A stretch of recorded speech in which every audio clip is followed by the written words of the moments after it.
Magandang araw po sa inyo, Sir Blair, at sa inyong mga subscriber sa inyong YouTube na The Voice Addict at mga kwento ni Apong Isaac. Ako po si JJ, 37 taong gulang sa kasalukuyan at isang mangingisda.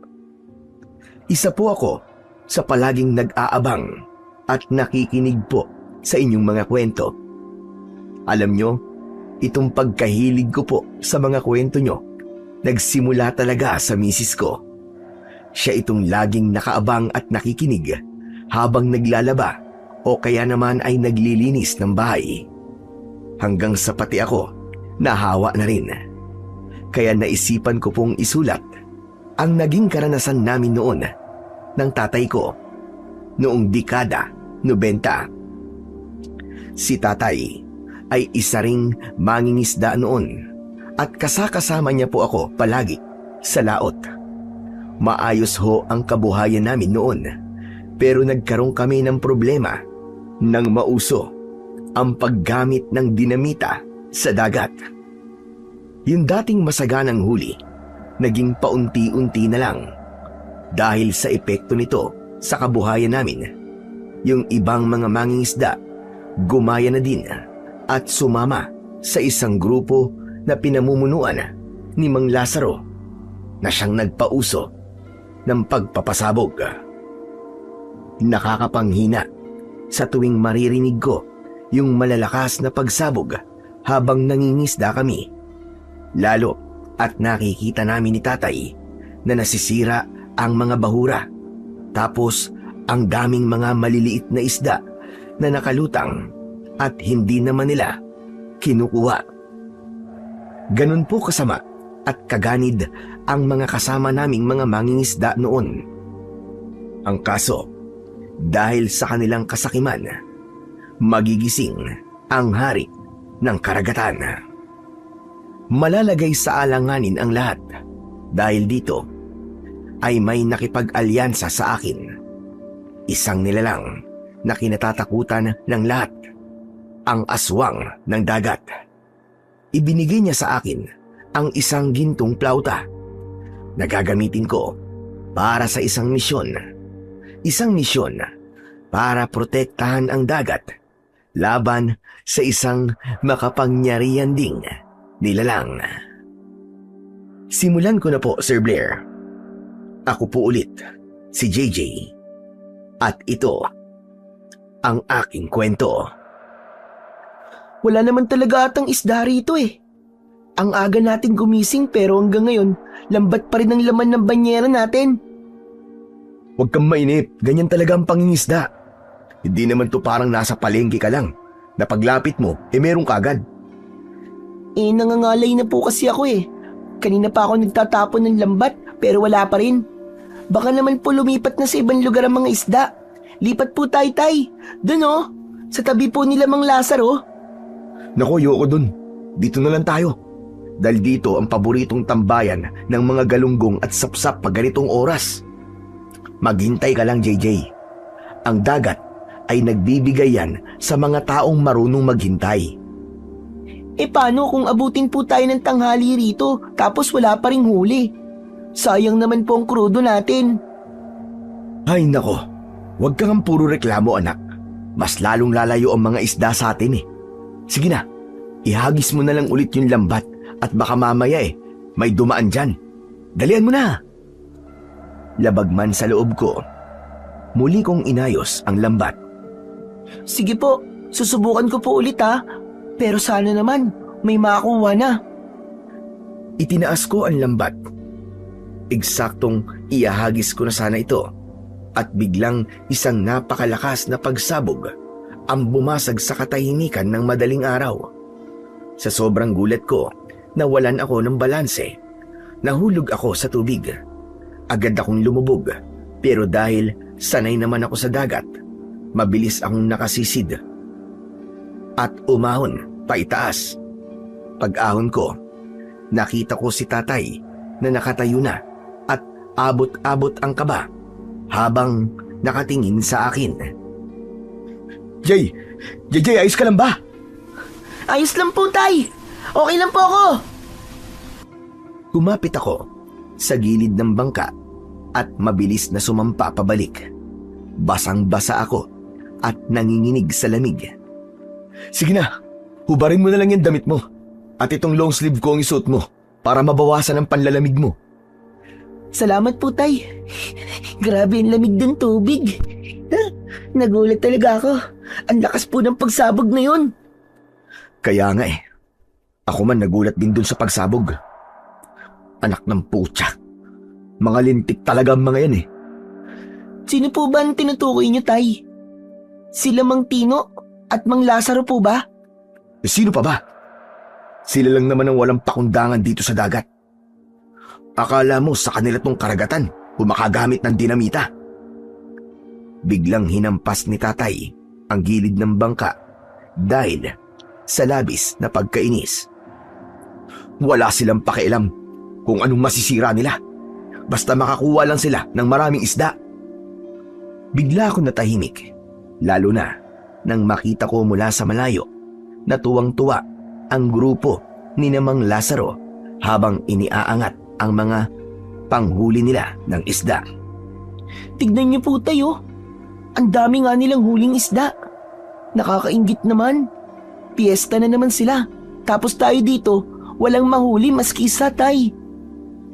Tay, bakit hindi na lang po natin sila gayahin? Anong sabi mo? Paano po kung gumaya na rin po tayo sa kanila? Total, madami naman po ang gumagawa niyan Magdinamita na rin po tayo para marami po tayong mahuli. Para marami na po tayong pera. Alam niyo ba yung kaibigan ko na anak ni Mang Tino? May bago po siyang sapatos. Tapos may mga damit at laruan din po siya. Mga branded po yun Ang sabi niya, dahil daw marami na silang pera. Kaya lahat ng gusto niya, nabibili na po ng tatay niya. Medyo huminto ako at tinansya kung ano ang magiging reaksyon ni tatay. Nang makita kong tila nag-iisip siya, saka ako nagpatuloy. Di ba Tay, dati naman pareho lang tayong hirap sa pangingisda? Pero simula nung sumama siya sa grupo ni Mang Lazaro at natutong gumamit ng dinamita, biglang lumaki ang kita niya. Biglang ganda ang buhay nila. Pero Tay, tayo heto pa rin. Naghihintay ng himala habang sila nagpapakabusog lang. Mabilis po na mapuno ang banyera nila. Tama na. Hindi mo alam ang sinasabi mo, anak. Huwag mong ikukumpara ang pangingisda natin sa ginagawa nila. Dahil ang tawag doon, pandaraya. Pero Tay, ang hirap na po kasi ng buhay Pero Tay, kung gagamit din po tayo nun, baka po makabili na rin ako ng mga bagong gamit sa school o baka hindi na rin tayo kakapusin sa pambili ng bigas.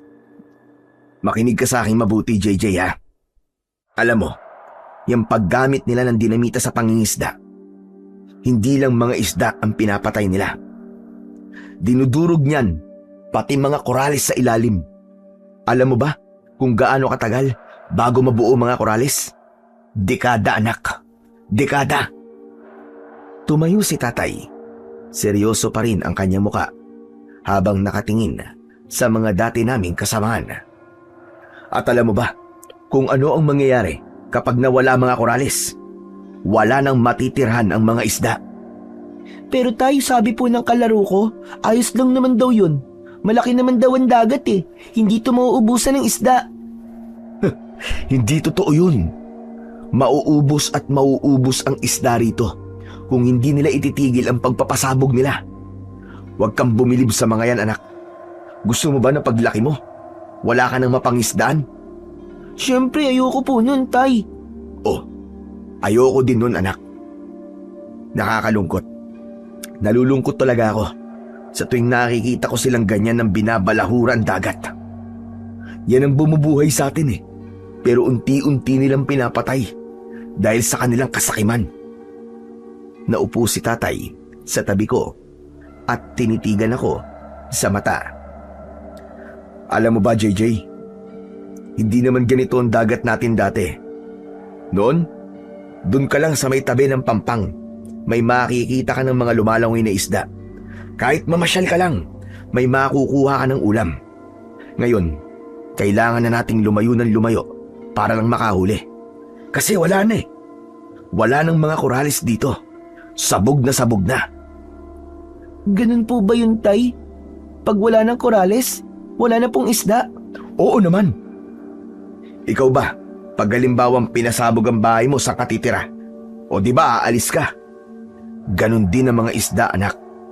Kapag wasak na ang mga bahay nila sa ilalim ng dagat, wala na silang mapagtataguan. Wala na silang mapangingitlugan. Sa huli, sinong talo? Ang mga tao, di ba? Tayo. Nanahimik ako ng matagal. Pinanood ko ang paghampas ng alon sa bangka namin. Naisip ko yung sinabi ni tatay. At tama siya. Pasensya na po. Di ko lang po siguro naisip yung epekto. Ayos lang, anak. Bata ka pa. Normal lang na matukso ka sa nakikita mong mabilis na pera. Pero ito ang tandaan mo. Ang madaling makuha, madali ring mawala. At madalas pa, may masamang kapalit. Sige po, kung ganun, maghihintay na lang po tayo. Kahit abutin pa po tayo dito ng tanghali. Basta, malinis po ang huli natin. Yan ang anak ko. O sige, iagis mo na ulit yung lambat. Huwag mo nang pakinggan yung mga dinamita. Mag-focus ka lang. Inihagis ko ang lambat. Sa pagkakataong ito, hindi na ako nagreklamo. Ilang sandali din kaming naghintay hanggang sa bigla ay may naramdaman ako. Tay, parang may pumitik. Talaga? Sige, angat mo, dahan-dahan lang ha. Huwag mong bibiglayin ng hila, anak. At baka maputol ang nylon at makawala yung isda. Sige, dahan-dahan lang. O yan, sige, hatakin mo pa. Tay, mabigat po eh. Marami po to. Talugan niyo po ako, baka mahila po ako nito sa tubig.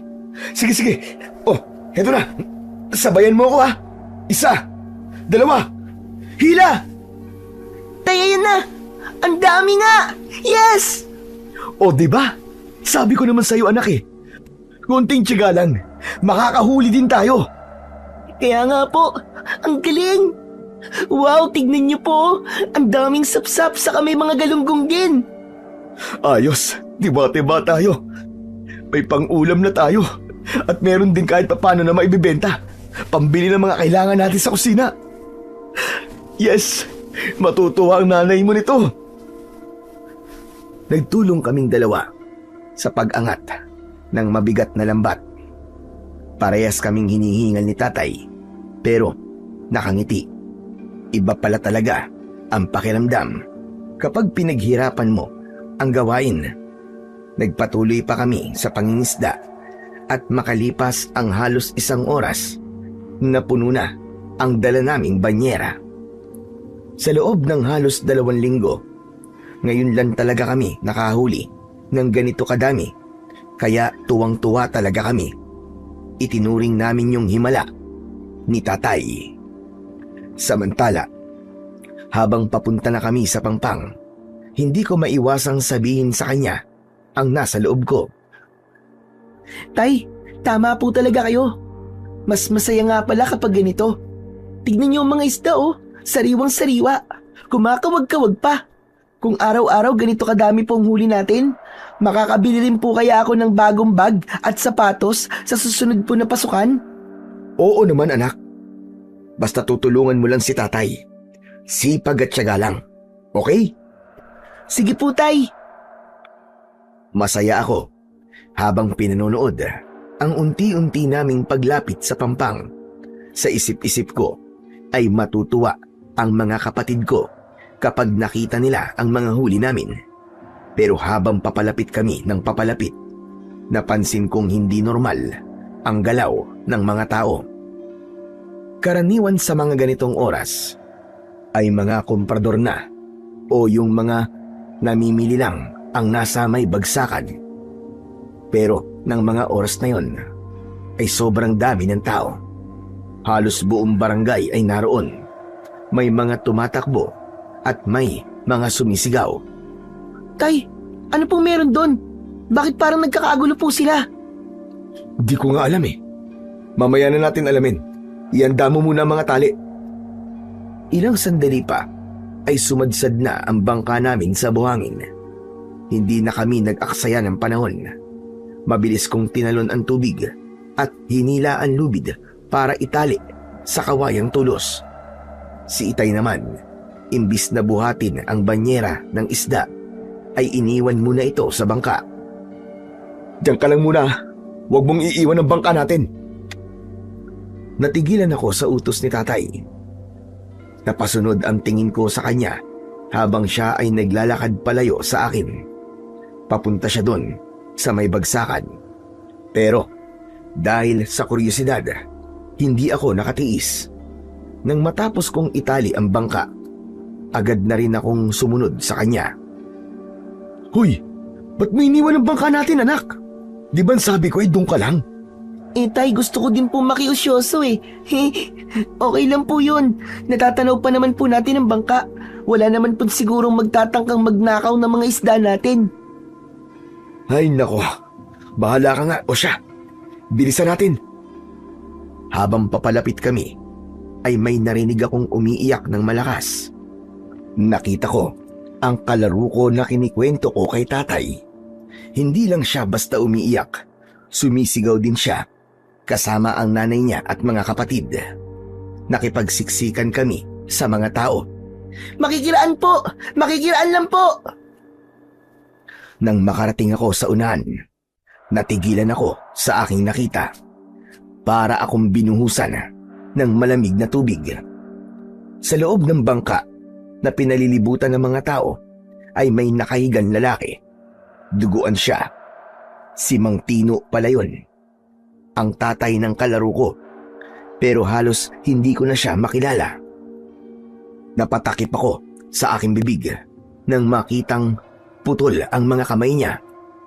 Durog na durog ang laman at buto, habang ang dugo ay patuloy na bumubulwak. May mga paso din siya sa muka at leg, at ang buhok niya para bang nasunog sa apoy.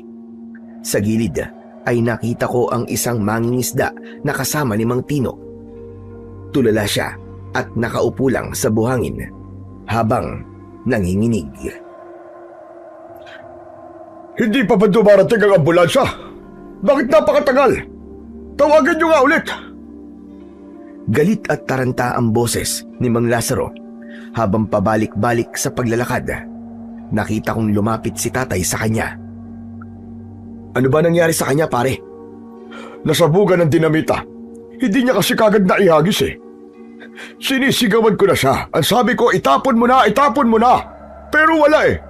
Ang bilis na naging pangyayari. Ewan ko ba? Siguro pumaya yung mitya. Tapos yun, ang bilis ng pagsabog. Hindi niya na nabitiwan eh. Doon na pumutok sa mismo kamay niya. Sabi ko na nga be. Kawawa naman. Napailing ng sunod-sunod si tatay. Pero hindi niya na naituloy ang pagsasalita. Samantala, lumapit ako sa kalaro ko. Nakatayo siya sa likuran ng nanay niya. May hawak siyang laruan. Yun, yung ipinagyayabang niya sa akin nung isang araw. Habang umiiyak siya, ay dahan-dahan niya itong binitiwan. Hindi niya na ito pinulot. Patuloy lang siya sa pag-iyak habang nakatitig sa tatay niya. Maya-maya pa ay dumating na ang ambulansya. Binuhat ng mga kalalakihan si Mang Tino. Sumisigaw siya sa sakit. Masakit daw ang mga kamay niya kahit wala naman na siyang kamay. Nang makaalis na ang ambulansya kasama si Aling Maring at ang kalaro ko, ay naiwan kaming mga osisero doon sa Pangpang. Halika na, JJ. Ibibenta pa natin yung mga isda natin. Tahimik kaming naglakad pabalik sa bangka namin para kunin ang banyera. Wala akong imik habang binubuhat namin ang huli naming isda pauwi. Nawala bigla ang saya ko. Nawala yung excitement ko sa bagong bag. Ang tanging nasa isip ko ay ang itsura ni Mang Tino at ang muka ng kalaro ko habang umiiyak. Pagdating namin sa bahay, ay agad na kumuha siya ng baso ng tubig at ininom ito ng diretsyo. Hindi din naman ako mapakali at mas lalong hindi ako matahimik. Tay, mabubuhay pa po ba si Mang Tino? Hindi ko alam, anak. Pero sa dami ng sugat at dugong nawala sa kanya, delikado siya. Natatakot po ako. Nakakatakot po yung nangyari sa kanya. Ang sakit-sakit po siguro nun. Humarap sa akin si tatay. Hinawakan niya ang magkabilaan kong balikat at tinitigan ako sa mata. O ano? Nakita mo yun nangyari, anak? Yun yung sinasabi ko sa iyo kanina sa laot. Yung mga nagmamadaling yumaman at mahilig siya shortcut. Madalas, shortcut din ang disgrasya sa kanila. Tama ka, Tay. Hindi pala dapat ako na mainggit. Kaya nga, pagpasyensyahan mo na ako kung medyo nagalit ako sa iyo kanina. Kung gagamit din tayo ng dinamita, gusto mo ba na ganun ang mangyari sa akin, anak? Hindi po, Tay. Ayoko po. Tay, sorry po ah. Mali po yung naisip ko kanina. O sige na, magpalit ka na ng tuyong damit. Tapos, ayusin na natin yung mga huli natin para madala na natin sa palengke. Sige po, magbibihis na po ako. Tumango ako at sumunod kay tatay. Habang nagpapalit ako ng damit, narinig ko ang tawag ng nanay ko mula sa kusina. Nagtatanong kung kumusta ang huli namin. Napangiti ako ng bahagya. Kahit hindi kami mayaman, kahit wala akong branded na sapatos o remote control na kotse, sapat na sa akin na narito kami, ligtas at kumpleto. Pero hindi nagtagal ang ngiting yon. Bago pa man kami makapunta ng palengke, ay kumalat na ang balita tungkol sa pagkamatay ni Mang Tino. Hindi na daw kinaya, ang dami ng dugong nawala sa kanya, bago pa man sila makarating sa ospital sa bayan. Napatigil si tatay sa pag-aayos ng banyera sa tricycle. Napapailing siya, sabay hawak ulit sa banyera. Tinulungan ko na siyang isakay ang banyera. Pinaandar niya na ito patungong palengke. Pagdating namin, agad kaming lumapit sa pwesto ng aming suki na si Mang Siling. Oh, Frankie! Nakoy, mabuti naman at may dala kayong isda ngayon. Matagal-tagal na din mula nung huli kayong nakapagdala ng tinda rito ah. Akala ko nakalimutan nyo na ang pwesto ko. Hindi naman po, Mang Siling. Medyo hindi lang talaga kami siniswerte nito mga nakaraang araw. Siguro naman po nabalitaan nyo na po yung nauuso ngayon dun sa amin, na halos lahat ng mangingisda ay gumagamit na ng dinamita. Kaya madalang na po yung ganito na may mahuli kaming mag-ama. Oo, nabalitaan ko nga yan. Nakalulungkot nga na nauuso na naman ang dinamita. Kapag nga ganon, ang nakukuha ko, mahirap maibenta kasi durugan laman at mapula pa yung mga mata. Ang akala tuloy ng mga suki ko hindi sariwa ang mga binibenta ko. Nako, wag ho kayong mag-alala, Mang Siling. Makakabawi ho kayo dito sa mga dala ko. Malinis ang pagkakahuli ng mga yan. Lambat lang po ang gamit namin dyan. May siyang tunay naman, Frankie. Eto, tignan mo. Napakaganda ng sapsap na ito. Makislap pa ang balat at malinaw ang mata. Ganitong ganito kasi ang hinahanap ng mga suki ko. Alam mo, kapag ganito ang tinda ko, abay hindi ako napapahiya. Yung mga galing kasi sa dinamita, abay minsan nahawakan pa lamang, nagkakahiwa-hiwalay na. Tapos amoy pulbura pa. Nakakahiya sa mga mamimili. Mang Siling, maganda po talaga ang kalidad ng mga yan. Ako po ang nakauli sa iba dyan Tinutulungan ko po si tatay sa pangingisda. Aba, ang galing naman ito si JJ. O sige, dahil napakaganda ng huli ninyo at alam kong pinaghirapan nyo ito, dadagdagan ko ang presyo para naman may pangmerienda itong si JJ. Wow, thank you po, Mang Siling. Ang bait niyo po talaga. Nako, maliit na bagay lamang yon para sa isang batang mabait na kagaya mo. Nakangiti kami ni tatay habang inilalagay ni Mang Siling ang mga isda sa kanyang timbangan. Pakiramdam ko, lahat ng pagod ko kaninang madaling araw ay nawala. Samantala, paglabas namin ng palengke, may laman na ang wallet ni tatay. Naisip ko na kagad yung masarap na tanghalian na lulutuin mamaya ni nanay. Pero bago yun, naramdaman kong kumalam na ang aking sikmura. Tay, bili po muna tayo ng pandesal. Sige anak, bumili ka na rin ng soft drinks at magmerienda tayong dalawa. Inabot niya sa akin ang ilang barya. Mabilis akong tumakbo sa panaderya. Pagbalik ko ay pinagsaluhan na namin ito ni tatay. Ano anak, masarap ba? Opo tay, at sarap po. Nang matapos kaming magmerienda, ay pinaandar na ni tatay ang kanyang tricycle. Masaya kaming nagkwekwentuhan tungkol sa kung paano kami nakarami ng huli. Pagdating namin sa bahay, agad kaming sinalubong ni nanay na may malapad na ngiti. Tuwang-tuwa siya nang iabot ni tatay ang aming napagbentahan. Dahil doon ay lalo siyang sumigla sa paggawa ng mga gawaing bahay at sa pag-aasikaso sa amin buong araw. Samantala, pagkatapos naming kumain ng hapunan, ramdam ko ang pagbigat ng aking mga talukap. Kaya naman, humiga na ako sa papag at hindi ko na namalayan na nakatulog na pala ako ng maimbing. Mabilis na lumipas ang magdamag. Bago pa man sumikat ang araw kinabukasan, narinig ko ang boses ni tatay na nanggigising sa akin. JJ, oras na nak para mangisda, gising na. Bumangon ako kahit medyo inaantok pa.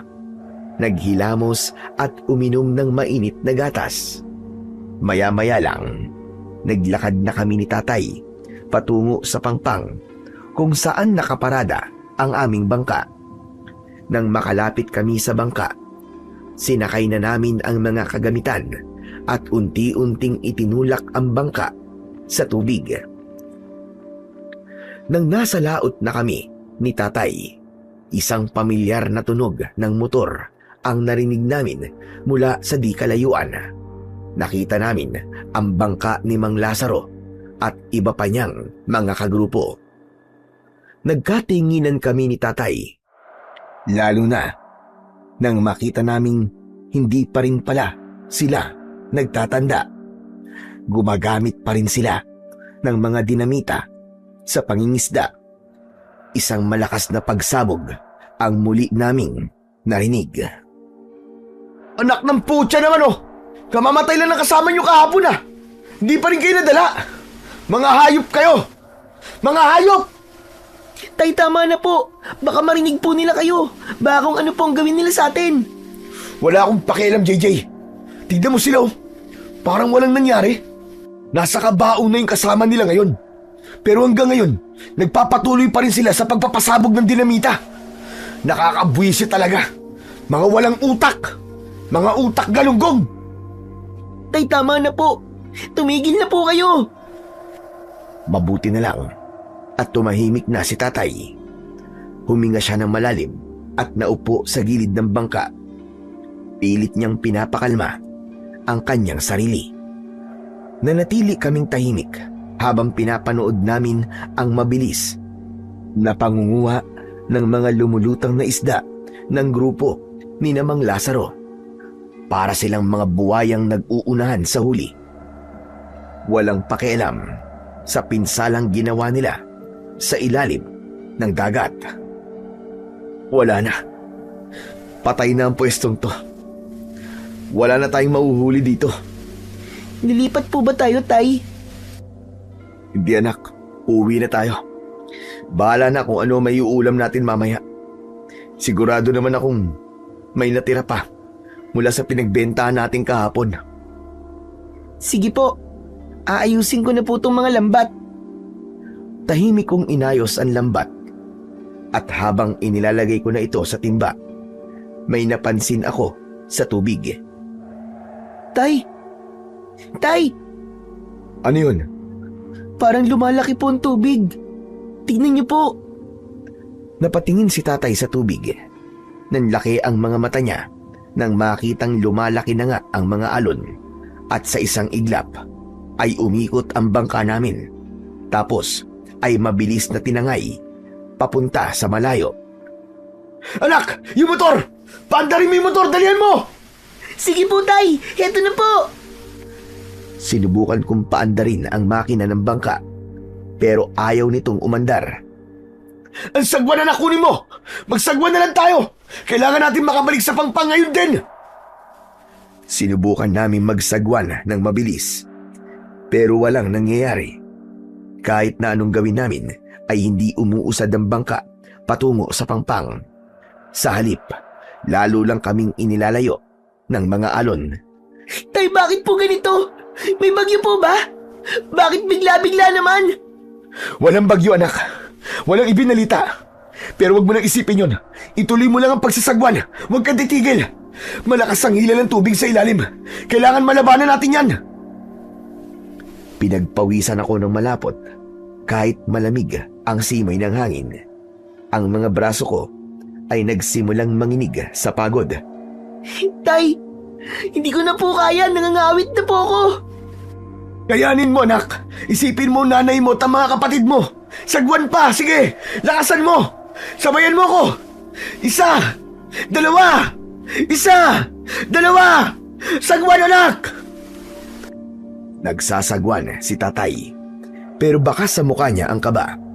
Nakita ko ang mga ugat sa braso niya na parabang puputok na.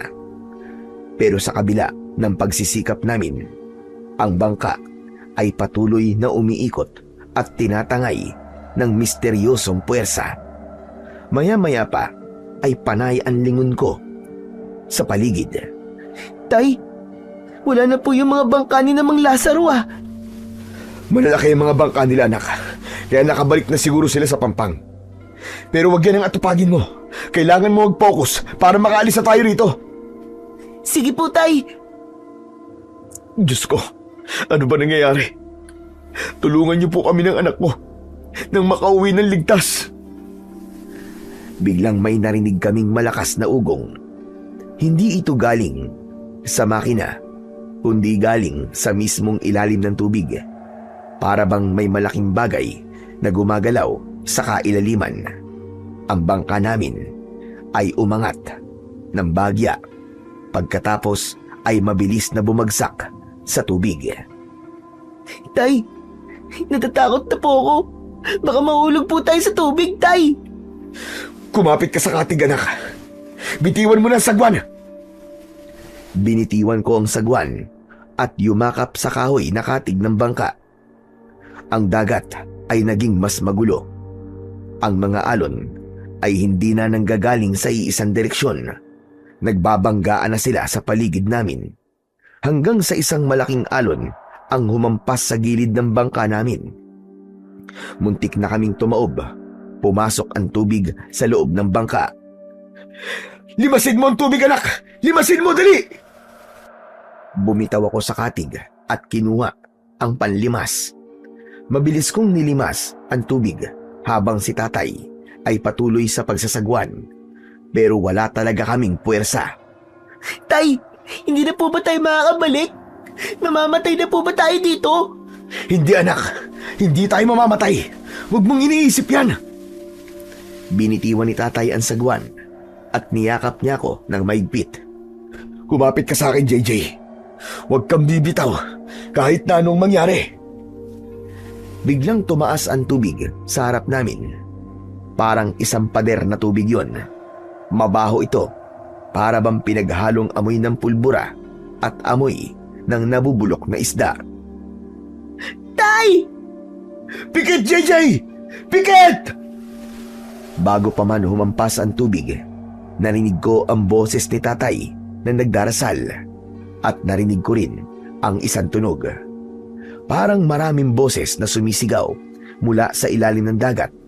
Mga boses na galit. At pagkatapos, nilamon na kami ng dilim.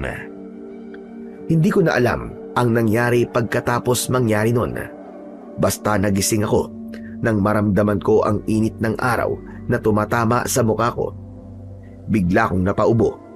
Umpo ako, sabay suka ng tubig alat. Ang sakit ng dibdib ko. At parang binibiyak ang ulo ko sa sakit at hilo. Kinusot ko ang mga mata ko at doon ay nakita kong nasa pampang ako. Pero hindi sa amin. Iginala ko ang aking paningin sa paligid. Maputi ang buhangin. Wala din akong nakikitang mga kabayan. Masyado ding tahimik. Bigla kong kinabahan. Alam ko kung nasaan ako. Bakit ako napadpad dito sa isla ng mga aswang? Maliit pa ako ay alam ko na ang kwento tungkol sa isla na yon. Madalas akong takutin ng lolo ko noon tungkol sa lugar na yon. Sabi niya, walang mangingisda na nangangahas na pumunta rito. Pinamumugaran daw ito ng mga aswang dagat tulad ng magindara. Sabi ni lolo ko dati, ang mga magindara daw ay hindi katulad ng mga sirena na magaganda at mababait. Ang mga aswang daw na ito ay kumakain ng tao. Bigla kong napatayo nang maalala ko si tatay. Tay? Tay, nasa na kayo? Tay! Nanginginig ang mga tuhod ko. Inikot ko ang paningin sa buong pampang. Wala talagang tao. Wala rin ang bangka namin. Ako lang mag-isa sa isla. Nagsimula akong kabahan. Tay! Tatay! Walang sumagot. Tanging mga hampas lang ng alon ang naririnig ko. Tay, nasa na po kayo? Tay! Diyos ko, sana ligtas din ang tatay ko. Parang awa niyo na po. Napaluhod ako sa buhangin at doon na ako nagsimulang umiyak. Ang lakas ng hagulgul ko. Naisip ko kasi na baka patay na ang tatay ko. Takot na takot din ako dahil baka hindi na ako makauwi at baka lapain na ako ng aswang sa isla. Samantala, sa gitna ng pag-iyak ko, bigla akong natigilan. May narinig ako. May kumakanta. Napakaganda ng boses niya. Tapos ay may sumunod na tunog. Para bang nagpapatugtog siya ng plauta. Napapikit ako. Ewan ko ba, pero biglang gumaan ang pakiramdam ko nang marinig yun. Yung takot ko kanina ay dahan-dahang nawala. Gumaan na ang pakiramdam ko. Tapos ay nakaramdam ako ng parang gusto kong sundan yung tunog. Hanggang sa kusang gumalaw ang mga paa ko. Tumayo ako at naglakad papunta sa direksyon ng musika. Naglakad ako hanggang sa makarating sa isang malaki at malapad na bato sa dalampasigan. Nang makalapit ako, nakita ko sa likod nito ang isang nilalang na nakatalikod. Tinakpan ko ang bibig ko. Ang nilalang na ito ay may mahabang buhok na itim at mula bewang niya pababa. Hindi paa ang nakita ko. Isang mahaba at makintab na buntot ng isda. Kulay asul at berde ang mga kaliskis nito na kumikinang. Akala ko sirena dahil sa ganda ng tugtog at sa pasalit-salit na pagkanta niya ay nakalimutan ko na ang kwento ni Lolo. Lumapit pa ako pero bigla may natapakan akong isang matulis na shell hanggang sa napaigik ako. Bigla siyang tumigil sa pagkanta. Tumigil din siya sa pagtugtog ng plauta. Dahan-dahan ding lumingon ang nilalang sa akin. Hello po. Kumusta po kayo? Magalang pa akong bumati. Pero nang tuluyan siyang nakaharap na sa akin, nanlambot ang mga tuhod ko at napaupo ako sa buhangin. Ang mukha niya, hindi ito mukhang tao. Ang mga mata niya ay walang puti, kundi purong itim. Ang balat niya sa mukha ay may kaliskis sa noo at pisngi. Wala siyang ilong, 2 butas lang na parang sa isda. At nang ibuka niya ang kanyang bibig, nakita ko ang hanay ng mga ngipin na para bang karayom, matutulis at dikit-dikit. Hindi siya sirena, kundi isang magindara. Wag po. Wag niyo po akong kainin. Parang awa niyo na po. Bata pa po ako. Tsaka payat po ako. Hindi po ako masarap. Wala po akong laman. Napaatras ako gamit ang mga kamay at paa ko. Pero dahil sa tindi ng kaba ko, parang hindi naman ako nakakaalis sa pwesto ko. Kahit na anong padyak ko sa buhangin ay naroon pa rin ako sa harap niya. Wala na akong nagawa kundi takpan ang mukha ko gamit ang 2 braso ko. Hinintay ko na lang nakagatin niya ako. Pero lumipas ang ilang segundo, wala namang nangyari. Bakit ka natatakot, bata? Nagulat ako nang magsalita siya. Ang boses niya ay hindi nakakatakot. Yung pa rin ang boses niya nung kumakanta siya kanina. Maganda at malumanay. Dahan-dahan kong inalis ang harang sa mukha ko.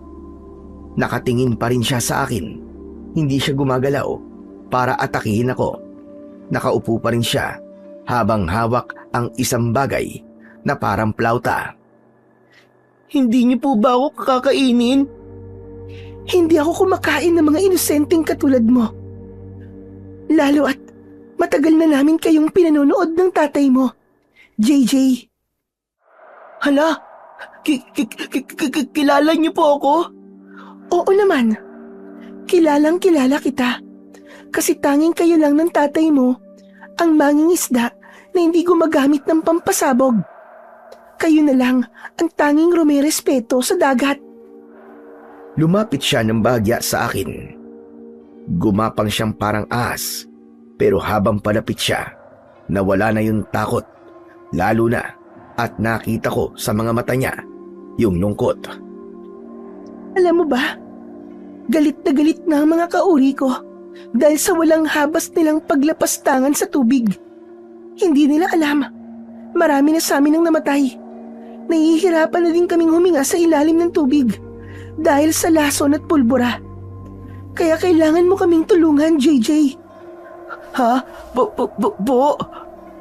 Kailangan mabigyan ng leksyon ang mga mangingisdang yon na pumapatay sa karagatan. Tulungan mo kami. Tutulong? Paano po? Isa lang po akong bata eh. Ano pong magagawa ko laban po sa grupo nila Mang Lazaro? Saka bakit po ako? Kayang-kaya niyo naman po silang bigyan ng leksyon, di ba? Malakas po kayo at makapangyarihan. Hindi ba? Napalaki niyo nga po yung alon kanina. Hindi kami ang gumawa ng alon na yon, JJ. Ang hari ang gumawa nun. Po? Ang hari? Oo. Ang hari ng karagatan. Nagising na siya. Galit na galit siya sa ingay. At ang alon kanina, babala pa lang yon.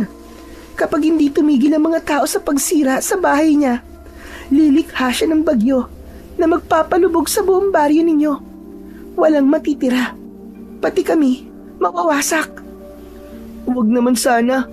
Nandun ang nanay at mga kapatid ko. Kaya kailangan mong kumilos, JJ. Ikaw ang pinili naming humarap sa kanya dahil malinis ang puso mo. Pero paano po? Matatapang po yung grupo na yun eh. Ayaw po nila magpaawat. Tapos minsan, may mga dala pa po silang barel. Hindi mo dapat nakatakutan yon.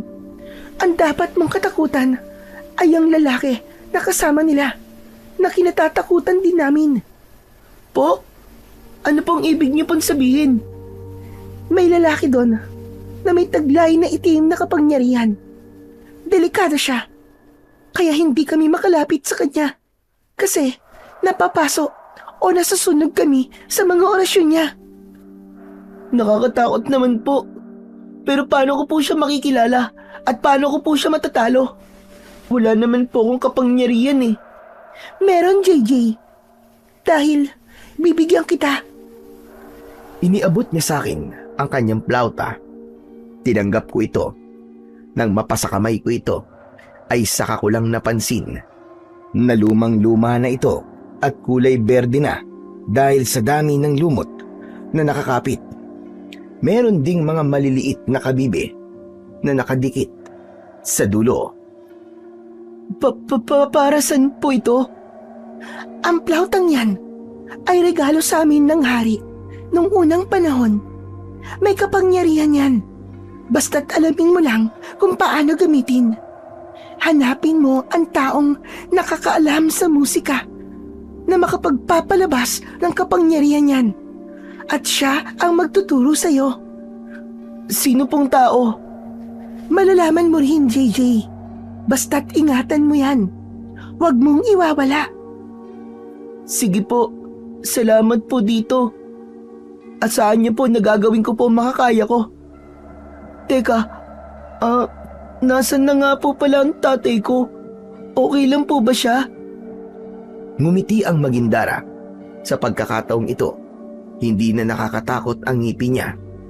Nawala na yung matutulis at naging parang normal na ngipin na lang ng tao. Huwag kang mag-alala. Ligtas ang ama mo. Naroon siya sa kabilang bahagi ng isla. Maimbing na natutulog sa loob ng bangka ninyo. Salamat naman. Akala ko po kasi kung napano ng tatay ko eh. Salamat po sa inyo ah. Maraming salamat po talaga. Pero, paano po nangyari na nakaligtas po kami sa malahiganting alon na yon?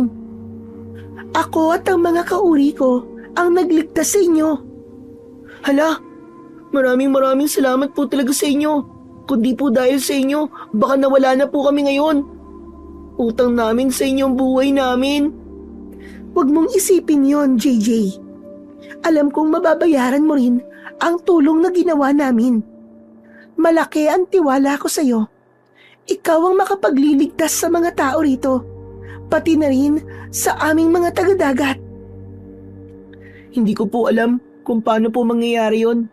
Pero asahan po ninyo na gagawin ko po ang lahat ng makakaya ko. Sige po, pupuntahan ko na po ang tatay ko. Sige, puntahan mo na, bago pa siya magising at mag-alala ng gusto. Akmang tatakbo na sana ako, pero bigla siya ulit nagsalita. Kaya napalingon ako. Sandali lang, JJ. Ngayong kalmado ng dagat, dito na kayo mangisda ng tatay mo sa parting ito ng isla. Maraming isda ngayon dito. Talaga po? Oo. Nararapat lang na handugan ko kayo. Ihagis nyo ang lambat bago kayo umuwi. Mapupuno yan ng isang klase ng isda. Mga isdang dapa. Isdang dapa? Oo. Yun ang magiging simbolo ng aming pakikipag-alyansa sa inyo. Pero bago kayo manghuli, patugtugin mo lang ang plauta para malaman ng mga Magindara na kaibigan kayo. Walang gagalaw sa inyo dito. Maraming salamat po kung ganun. Walang anuman sa iyo, JJ. Alam niyo po, ngayon ko lang po napatunayan na mali pala yung mga kwento sa amin na masasama po kayo. Mababait naman po pala kayo eh. Totoo naman yon, JJ. Masama kami sa mga taong masama sa dagat. Sige na. Humayo ka na. Gisingin mo na ang iyong ama. At palagi kang magpapakabuti. Tumalikod na ang Magindara at dahan-dahang lumusong sa tubig. Nakita ko pa ang paghampas ng buntot niya bago siya tuluyang nawala sa ilalim ng dagat. Tumakbo na ako ng mabilis papunta sa kabilang bahagi ng isla. Hindi ko na ininda ang mga bato at shell na naaapakan ko. Hawak ko ng maigpit ang plauta sa kanang kamay ko. Pagdating ko sa kabilang bahagi ng isla, ay nakita ko na ang bangka namin. Nakasadsad ito sa buhangin, pero buo at walang sira. At sa loob, nakita ko si tatay, nakahiga at tulog na tulog, habang humihilik pa. Tay! Tay, gising po! Tay! Nagising si tatay at gulat na napabangon. JJ, ano nangyari? Nasaan tayo? Nandito po tayo sa isla ng mga Magindara, tatay. Ano ka mo? Aba, paano tayo napunta dito? Delikado dito, anak. Hindi tayo dapat nandito. Tay, sandali lang, huminahon po kayo. Hindi niyo po kailangan matakot. Napakamot sa ulo si tatay. Halatang nagtataka kung paano kami napunta doon at kung bakit buhay pa kami. Anak, buhay pa ba tayo? Oo naman po, buhay na buhay. Talaga? Paano nangyari yun? Naguguluhan ako, anak. Akala ko, namatay na tayo dun sa dambuhalang alon na bumangga sa ating kanina. May nagligtas po sa atin. Nagligtas? Sino? Mahabang kwento po tay eh. Mamaya ko na lang po sasabihin. Mabuti pa po, mangisda na po tayo. Mukhang maraming isda dito eh. Ano? Dito? Huwag dito, anak. Mabuti pa umuwi na tayo. Tay, subukan lang po natin. Wala naman pong masama eh. Napatitig sa akin si tatay. Nang makita niyang seryoso ako, tumayo na siya at inayos ang aming mga gamit at bangka. Samantala, habang ginagawa niya yon, ay nilinis ko naman ang plauta na hawak ko. Inalis ko ang mga lumot at pinunasan ko ng aking suot na damit. Bagamat hindi tuluyang nalinis yun, ay sapat na yon para hindi ako mandiri kung sakali na ilapat ko sa aking bibig. Sumakay na kami sa bangka at nagsimulang magsagwan si tatay. Nang medyo makalayo na kami sa pangpang, doon namin inihagis ang lambat. At laking gulat ni tatay nang makitang nagkakawagan ang mga isda na nahuli namin. Naramdaman namin ang matinding bigat. Aba, anak! Totoo nga! Madaming ang isda dito! Halika, JJ! Tulungan mo ako! Ang bigat! Sabay naming hinila ang lambat at laking gulat namin nang makita ang kumikislap na laman nito. Punong-puno ito ng malalaki at sariwang isdang dapa. Himala to, anak. Ngayon lang ako nakakita ng ganito karaming isdang dapa. Sa isang hila lang. Tay, handog daw po yan sa atin ng mga kakampi po natin sa dagat. Ha? Kakampi? Sino, anak? Yung mga aswang po dito sa isla, tay. Yung mga Magindara po. May nakausap po kanina nung magising po ako. Teka. Ano bang pinagsasasabi mo, JJ? Baka nananaginip ka lang. Totoo po. Sila po ang nagligtas sa atin. At sa kanila din galing ang mga isdang yan. Maniwala po kayo sa akin. Nagsasabi po ako ng totoo. Napatigil si tatay sa pag-aayos ng banyera. Tinignan niya ako ng matagal. Bakas ang kaba sa kanyang mga mata. Huwag ka nga nagbibiro ng ganyan, JJ. Baka maniwala ako sa'yo, ha? Lalo pat ang islang to ay pinaniniwalaan talagang pugad ng mga aswang dagat. Kung totoong may nakausap ka, abay delikado. Mabuti pa umalis na tayo dito. Iuwi na natin itong mga huli natin. Tara na! Hindi na ako nakipagtalo pa kay tatay. Tahimik ko na lang na ibinulsa ang plauta na ibinigay sa akin ng mahiwagang nilalang na yon. Itinago ko ito para hindi makita ni tatay. Saka ko na lamang sasabihin sa kanya ang tungkol sa regalong yon. Samantala, dahil sa kalmado na ang dagat, mabilis kaming nakauwi. At pagdating namin sa Pampang, agad na nagsilapitan ang mga tao. Ang lahat ay nag-aalala dahil mabilis palang kumalat ang balita tungkol sa nangyari kaninang madaling araw. Maraming mga bangka ang nasira at may mga mangingisdang hindi pa nakakabalik. Masaya sila nang makita kaming ligtas, pero mas masaya sila nang makita ang laman ng aming bangka. Mabilis na lumapit ang tuprador na gustong baratin ang huli namin para ibenta ng mas mahal. Nagpataasan sila ng presyo. Pero si tatay ngumiti lang at tinignan silang lahat. Pasensya na muna kayo mga suki Alam nyo namang may pinangakuan na ako Kay Mang Siling na po nakalaan tong mga huli ko Wala silang nagawa, kundi ang tumalikod na lang. Agad naming inuwi ni tatay ang mga isda. Tapos ay agad kaming nagbihis. Inayos na rin namin ang mga banyera sa loob ng tricycle. Saka kami bumiyahe papunta ng palengke.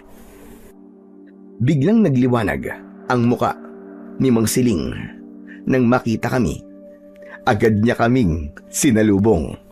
Diyos ko, Frankie! Akala ko kung ano na nangyari sa inyo. Nabalitaan ko ang nangyari. May mga nawawala pa daw na mangingisda. Naku, totoo po yun, Mang Siling. Pero mamaya na lang po natin pag-usapan yan.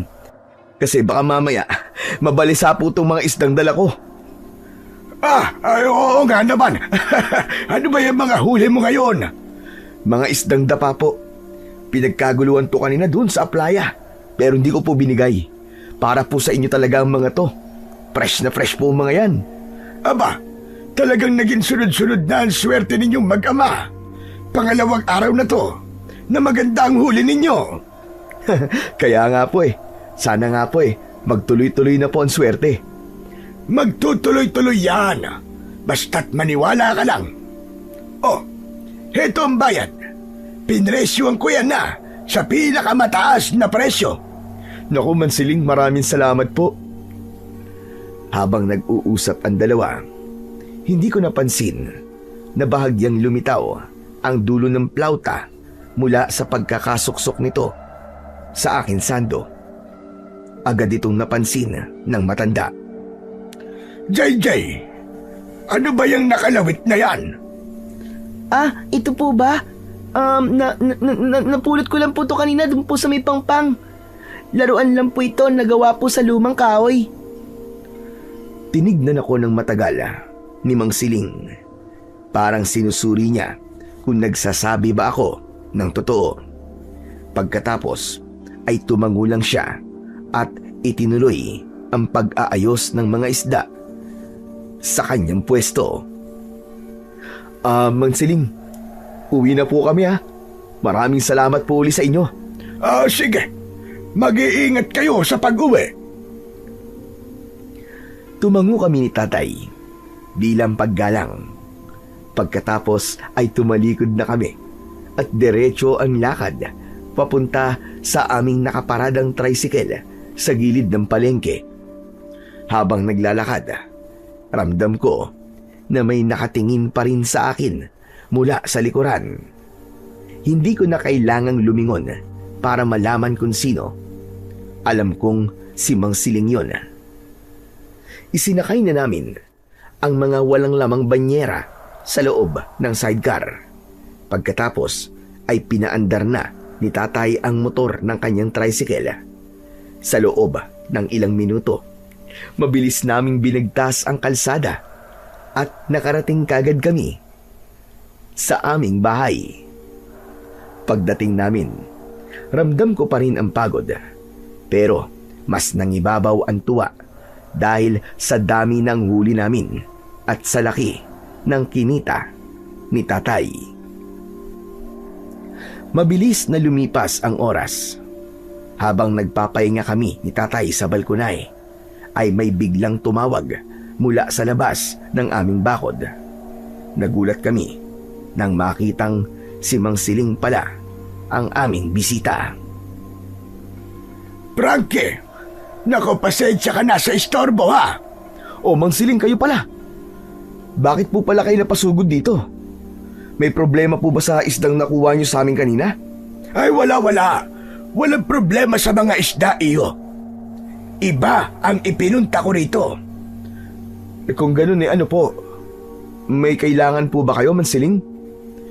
Ano kasi, Nako, teka lang po, Mansiling. Hali po muna kayo rito. Nakalimutan ko pong yayain kayo dito sa loob. Tuloy po kayo. Lumapit siya sa amin at umupo sa aming papag. Tumingin siya sa akin ng seryoso at hindi na siya nagpaligoy-ligoy pa. Pwede ko bang kausapin ang anak mo? Tungkol sana ito sa plauta na hawak niya kanina. Sige ho.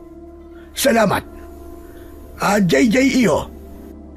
Asensya ka na. Pero alam kong nagsisinungaling ka sa akin kanina sa palengke. Ang plauta na hawak mo ay hindi laruan, di ba? At hindi mo yung basta napulot lamang. Tumingin ako kay tatay na ngayon ay naguguluhan na rin. Wala na akong nagawa kundi ilabas ang plauta mula sa loob ng aking sando at ipinatong ito sa papag. Doon ko na ikinuwento ang lahat. Totoo ba ang mga sinasabi mo, JJ? Nakausap mo talaga ang mga aswang ng dagat? Oo nga po. Kanina ko pa po yung sinasabi sa inyo eh. Ayaw nyo lang pong maniwala eh. Biglang kumilos si Mang Siling at hinawakan ang plauta. Inilapit niya ito sa kanyang muka at pinakatitigang mabuti. Ito nga ang plauta na yon. Hindi nagsisinungaling ang anak mo, Frankie.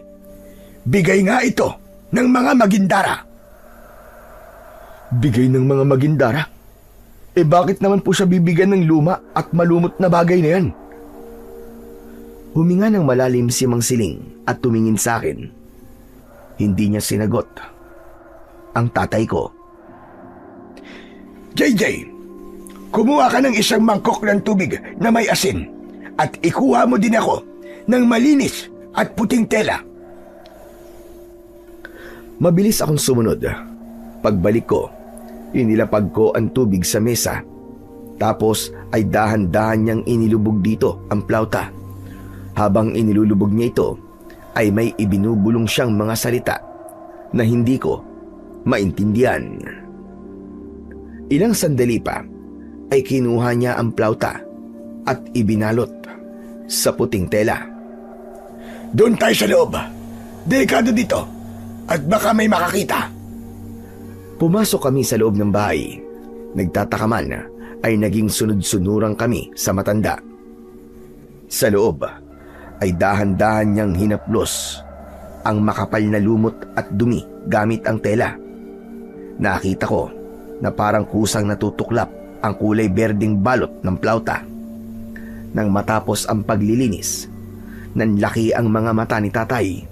Maging ako ay napanganga din sa nakita ko. Ang plauta ay hindi pala gawa sa kahoy. Ito ay gawa sa purong ginto. Ayon na rin kay Mang Siling, kumikinang ito ng gusto ng itaas ng matanda. Ginto? Ginto nga! Ginto nga, Mang Siling! Totoo ba? Purong ginto ang hawak mo? Hindi ka nagkakamali, Frankie. Ginto ito.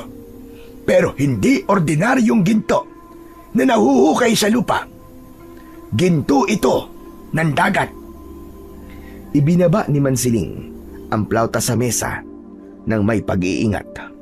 Maya-maya pa ay napatingin ako sa matandang tindero. Mang Siling, kanina ko pa po gustong itanong, paano niyo po nalaman ang tungkol sa plautang yan? At saka, bakit niyo po alam na pagmamay-ari po yan ng Magindara? Ang pamilya ko ay may mahabang kasaysayan sa pakikipag-ugnayan sa mga nilalang na yon. Ang lolo ko ay isang dating albularyo. Nung bata pa ako, nakakita na ako ng ganyan. May ganyan din siya. Bigay ng isang Magindara. Talaga po? Kaya pala kabisadong-kabisado niyo po. Abay, oo naman. Alam mo ba, sabi ng lolo ko, ang plautang yan ay galing sa kaharian sa ilalim. Hindi yan ibinibigay sa kahit na sino lang. Ibinibigay lang yan sa taong may malinis na layunin sa dagat. Kaya nang makita ko yan sa bewang mo kanina sa palengke, alam ko na kagad na galing yan sa isla ng mga aswang na dagat. Parang gusto ko pong mapakinggan ang kwento tungkol po sa lolo nyo. Gusto ko pong malaman kung bakit siya binigyan. Binigyan siya nito noon dahil sabi ng Magindara ay nanganganib na ang dagat. Kaya naman, malamang sa malamang, yun din ang rason kung bakit ka binigyan yan. Tama ba ako o mali? Tama po kayo. Binigay po sa akin to kasi ako daw po ang karapat-dapat na maging protektor ng dagat. Protektor? Ikaw? Eh bakit ikaw naman anak? Ang bata mo pa para magkaroon ka ng ganyang klaseng responsibilidad. Tsaka, ano bang kayang magawa ng bagay na yan? Aba Frankie, marami. Muli akong napatitig kay Mang Siling. Naalala ko kasi bigla ang sinabi sa akin ng Magindara na makilala ko ang taong nakakaalam ng lahat ng bagay tungkol sa plauta. Yung lalaking may alam sa lumang musika. Mang Siling, alam niyo pong tumugtog ng isang lumang musika? Oo naman. Tinuruan ako noon ni tatay. Kasi sabi niya, kapag daw naman ako na ang plauta, kailangan daw ay alam ko kung ano-ano ang kapangyarihan nito. Iba-ibang musika ang patutugtugin mo sa iba't ibang pagkakataon o hangarin mo. Ano po ang kapangyarihan niyan? Bago ko sagutin yan, heto, pakinggan mo muna ito.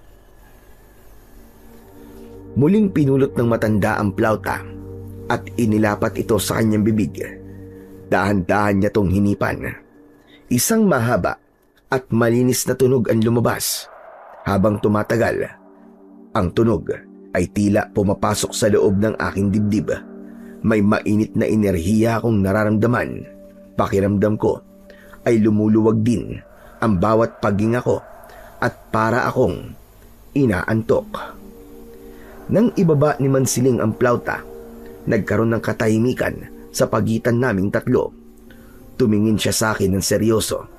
Maya-maya pa ay ngumiti siya bago nagsalita. JJ, maaari mo ba sabihin sa akin kung ano pa ang sinabi sa'yo ng Magindara? Meron ka bang hindi inaamin sa amin? Bukod sa mga nagdidinamita, bakit kailangan mong protektahan ng dagat? Napatingin ako kay tatay. Bigla akong kinabahan. Gusto kong sumagot nang wala, pero parang may pumupuwersa sa lalamunan ko na ilabas ang totoo. Parang ang dila ko ay may sariling isip dahil sa epekto ng musikang narinig ko kanina. Opo, meron. Ano yun anak? May hindi ka pa sinasabi sa akin? Ibinigay po niya sa akin ng plauta para makahuli kami ng maraming isda. Ibinigay niya po ang plauta para malaman ng mga kauri niya na kami ay kaibigan. At saka... Saka ano anak? Sabi po ng Magindara, yung mga nagdidinamita daw po, may kasama silang lalaki na may malakas na kapangyarihan na kinatatakutan din ng mga aswang sa dagat.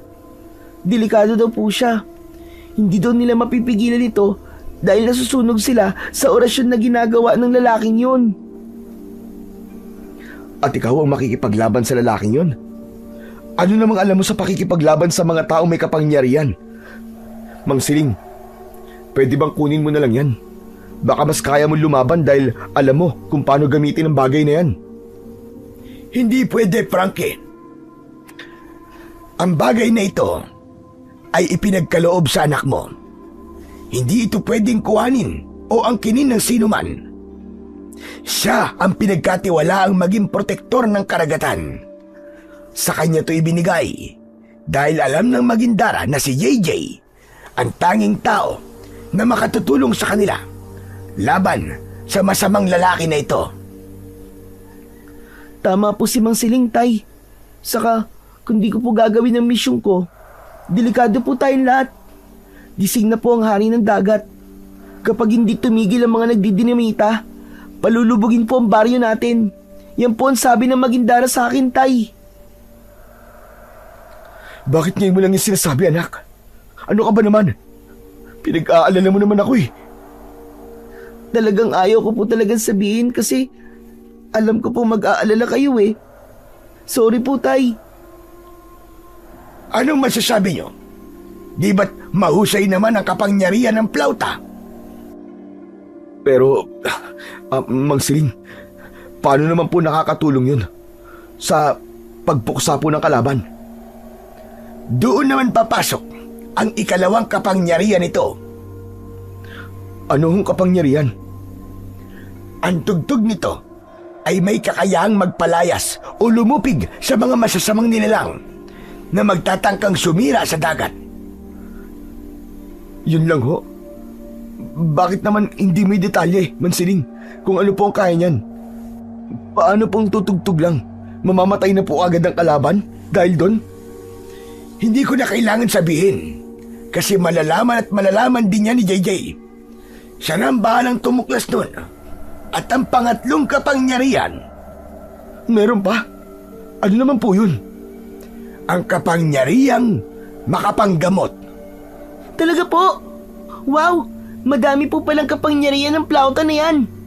Abay, marami talaga. At ngayong nakita na kita, panahon na para gawin ko naman ang aking misyon. Ho?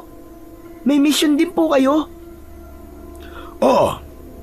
Nung nabubuhay pa nono ko, siya nagturo sa akin kung paano tugtugin ang plauta. At bago siya namatay, may huling habilin siya sa akin. Kailangan kong ibalik sa dagat ang plauta na to at kailangan kong abangan ang pagbabalik nito. Kapag dumating ang panahon na mapasa kamay ito ng isang bagong tagapangalaga, ang misyon ko ay ituro sa kanya ang musika. Ako ang magiging gabay at guru mo, JJ. Talaga po?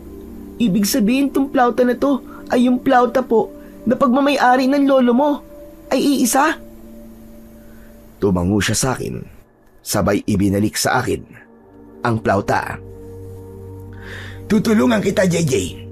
Tuturuan kita kung paano to gamitin. Kailangan nating iligtas ang dagat at kailangan din nating iligtas ang baryo sa tiyak na kapamakan laban sa hari. Dahil kung pababayaan natin to, wala siyang ititirang buhay sa atin. Hindi na nag-aksaya ng oras si Mang Siling.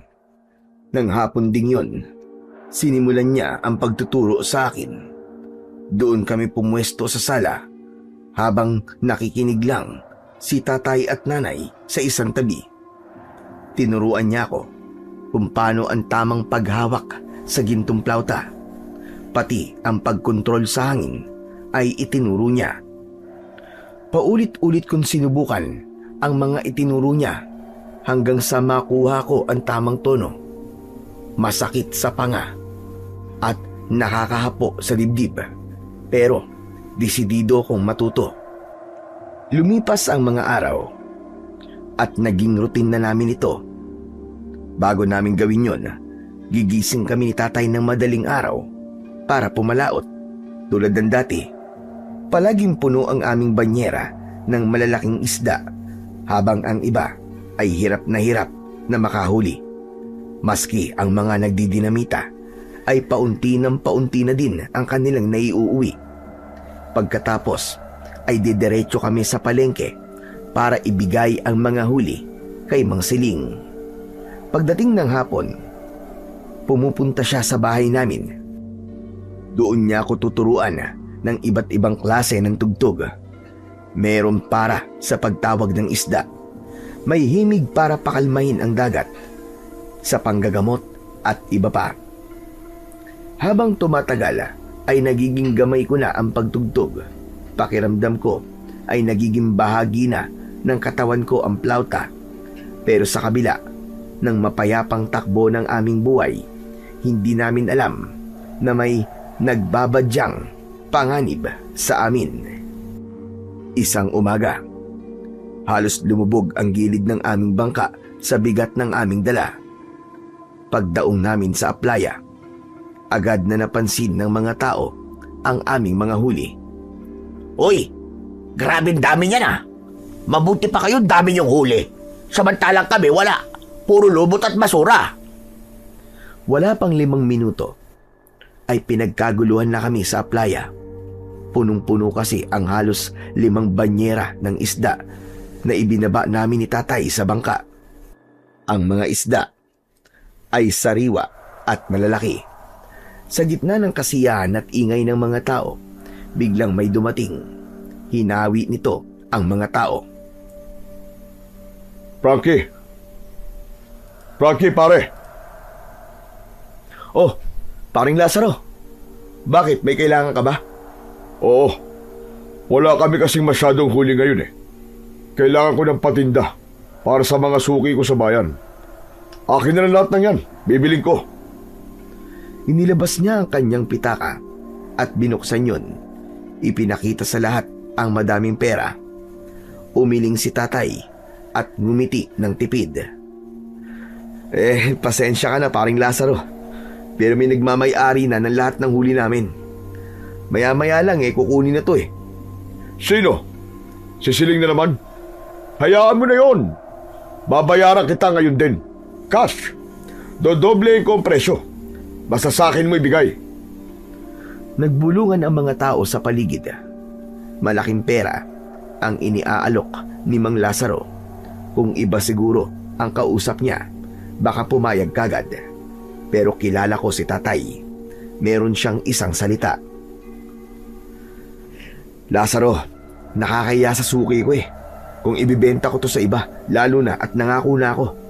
Hindi pera ang habol ko, kundi ang tiwala niya. Grabe ka naman. Ipapahiya mo ba ako dito? Para naman di tayo magkababaryo niyan eh. Masyado ka madamot. Paring Lazaro, hindi naman pagdaramot yun eh. Respeto lang sa kausap. Hindi bali sana kung wala akong pinangakuan eh. Ibibigay ko kagad sa ito. Ang sabihin mo, lumalaki na ang ulo mo dahil palaging puno ang bangka ninyo. Akala mo kung sino ka. Porket sineswerte lang kayo. Dito baka nakaraang araw. Napailing na lang si tatay at tinalikuran na si Mang Lazaro para ituloy ang pagbababa namin ng mga banyera. Pero hindi nagpapigil ang lalaki. Teka nga, paano ba kayo nakakahuli ng ganyang karami ha? Araw-araw ay puno ang mga banyera ninyo. Saan ba kayo nangingisda? Oo nga naman, Frankie. Ano ba sikreto nyo? Sabihin nyo naman sa amin. Wala kaming sikreto. Sa laot lang din kami nangingisda. Swerte lang siguro talaga kami. Saka alam din siguro ng dagat na malinis kaming mangisda. Teka, hindi ko gusto tabas na dila mo ah. Parang sinasabi mo na kaya kaunti na lang ang nahuhuli namin ay dahil hindi kami malinis mangisda.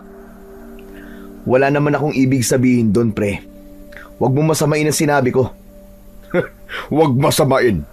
Mukhang may pinatatamaan ka eh. Saka imposibleng swerte yan. Baka naman may tinatago ka sa amin. Wala akong tinatago, Lazaro. Kung ayaw mo maniwala, wala na akong magagawa doon. Pero pasensya na talaga. Hindi ko may bibenta sa iyong mga to. Padaanin mo na ako at kailangan ko may ayos tong mga huli ko. Maya-maya lang, nandito na ang mga tauhan ng suki ko. Wala nang nagawa si Mang Lazaro. Nakita ng mga tao na desidido na si tatay na hindi magbenta at wala siyang balak na sabihin kung may sikreto man siya. Kaya unti-unti na silang nagsialisan. Bumalik sila sa kani-kanilang mga gawain. Si Mang Lazaro na lang ang natira. Nakatayo lang siya at nakatingin kay tatay. Ang kanyang muka ay hindi maipinta. Habang abala kami sa pag-aayos, napansin ko ang kakaibang ikinikilos niya. Yumuko siya ng bahagya at tumingin ng diretso sa lupa. May ibinulong siya. Mahina lang ito pero sapat para mapansin ko ang galaw ng kanyang bibig. Hindi ko maintindihan ang sinasabi niya. Hindi ito pamilyar na salita. Para siyang nagdarasal. Pagkatapos niyang bumulong ay tumingin siya kay tatay. Nagtama ang aming mga mata. Isang nakakakilabot na ngiti ang ibinigay niya bago siya tumalikod at tahimik na lumayo. Kinagabihan, biglang nag-iba ang pakiramdam ni tatay. Nilagnat siya at napakataas at nagsimulang dumaing sa hapdi ng kanyang katawan. Anak, aray, ang kati ng balat ko. Tulungan mo ako, nak. Ano pong gagawin ko, tay? Bakit po ba kasi kayo nagkaroon ng ganyan? Hindi ko nga alam eh. Sobrang kati. Ang sakit. Tay, huwag niyo pong kamutin. Nagkakaroon na po ng sugat eh. Hindi ko mapigilan, JJ. Napakakati talaga. Para may gumagapang sa loob ng balat ko. Tay, tignan niyo. Bakit ganyan po? Parang tinutubuan po ng mga kaliskis. Kulay berde po at asul. Parang sa Magindara. Ano? Eh bakit naman ako magkakaroon ng ganito? Hindi kaya kagagawan to ng mga aswang na yon? Ito ba ang kapalit ng pagpapairam nila sa plauta mo? Sinasabi ko na nga ba eh. At hindi sila dapat mapagkatiwalaan. Tay, hindi. Imposible na bigyan kanila ng ganyan. Mga kaibigan ko po sila eh. Hindi nila sasaktan ng mga taong mahalaga sa akin. Huwag niyo naman po silang pagbintangan, tay. Eh sino? Sino may gawa nito sa akin, nak? Aray, ang kate. Tay, sandali lang po. Huwag niyo po munang piliting magsalita. Napansin ko na para bang nahihirapan ng huminga si tatay. Namumutla na din ang kanyang mga labi at ang kanyang mga kamay ay nanginginig habang kinakamot ang kanyang pisngi. Bigla kong naalala ang gintong plauta. Mabilis kong kinuha ito sa loob ng aking kwarto at pagbalik ko, agad akong lumapit kay tatay. Tay, makinig po kayo sa tutugtugin ko ah. Sige anak, tulungan mo ko. Hindi ko na talaga kaya, ang sakit. Ang kate. Ipinikit ko ang aking mga mata at dahan-dahang hinipa ng plauta at makalipas lamang ang ilang sandali ng patuloy kong pagtugtog, napansin ko ang unti-unting pagbabago ni tatay. Itinigil ko na ang pag-ihip sa plauta. Tay, tignan nyo. Humuhupa na po ang pamumula ng balat nyo. Aba, oo nga no. Tsaka nawawala na rin ng pangangati. Aba, ayos pala talaga yung plauta mo ah. Nakakagaling ang totoo. Saka, nakakahinga na din ako ng maluwag. Natapos ang gabi na mahimbing na nakatulog si tatay. Masaya ako na napagaling ko siya. Kinabukasan, sabay kaming nagising ni tatay at naghanda para sa nakagawian naming pangingisda. Maayos na talaga ang kanyang pakiramdam. Naglaho na ang pangangati niya sa balat. Masigla siyang naglalakad habang pasan ang aming lambat at ibang banyera patungo sa dalampasigan. Mabilis kaming nakalapit sa aming bangka. JJ anak, mauna na ako ha, para maayos ko ng makina. Ikaw na ang bahalang mag-ayos ng ating banyera. Sana naman hindi pumalya ang motor para mabilis sana ang ating pangingisda. Sige po, mauna na po kayo sa pagsampa. Dahil nakaparada ang aming bangka sa mababaw na bahagi, kailangan lumusong sa tubig para makasampa. Pero laking gulat ko, nang unang lusong pa lang ni tatay ay bigla siyang napaatras at napasigaw sa sakit. Aray! Tay, bakit po? Anak, napaso ako sa tubig ng dagat. Mainit ang tubig. Mabilis akong lumapit sa tubig. Inilusong ko doon ang aking mga paa. Nangunot ang noo ko nang maramdaman ko ang lamig dito. Tay, malamig naman po ah. Ano? Imposible naman yata. Sinubukan muli ni tatay na dahan-dahang isawsaw ang dulo ng kanyang daliri sa tubig. Pero agad niya tong binawi. Halos nangilabot ako nang makita ang naging epekto nun sa balat ng tatay ko. Bumalik yung mga matitigas na kaliskis sa kanyang noo at pisngi. Ganon din sa kanyang braso at dumagdag ang mga tumubo sa kanyang binti. Aray ko! Ang kirot! Ang kati ng balat ko sobra! Tulungan mo ako, nak! Dahil sa nangyari, hindi na kami nakapangisda ng araw na yon. Napilitan kaming bumalik sa bahay. Pagdating namin sa bahay, Agad na nahiga si tatay. Nanghihina daw siya at umiikot ang kanyang paningin. Sinubukan kong gamitin ulit ang plauta, pero laking pagtataka ko na hindi na ito tumatalab. Maghapon siyang nakahiga, nanginginig sa ginaw habang inaapoy ng mataas na lagnat. Sinubukan ni nanay na punasan ang kanyang noo ng basang bimpo, pero laking gulat namin na sa tuwing nadidikit ang tubig sa kanyang balat, namimilipit siya sa sakit. Wag! Tama na! Huwag niyo na akong punasan! Parang may mga karayom na mainit ang bimpo na ipinampupunas niyo sa akin! Pero tay, kailangan to para bumaba po yung lagnat nyo. Sobrang init nyo po eh. Ayos lang ako. Hayaan niyo na lang ako. Maapdi na talaga at masakit.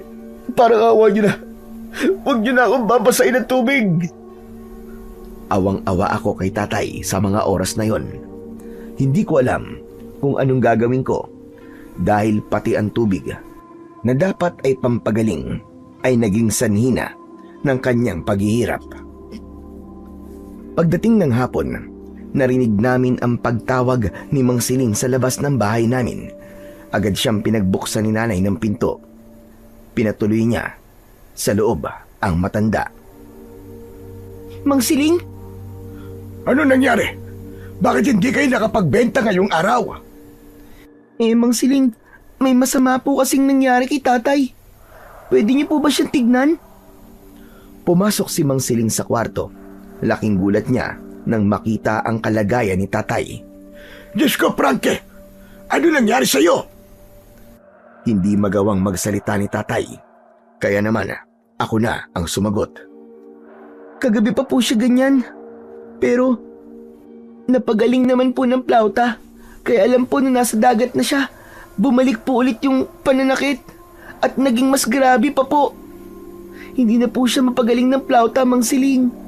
Ano na pong gagawin ko? Isinumpa na ang tatay mo, iyo. Galing ito sa itim na kapangyarihan ng kalaban ninyo. Mukhang ginamitan kayo ng orasyon ng taong galit o may inggit sa inyo, JJ.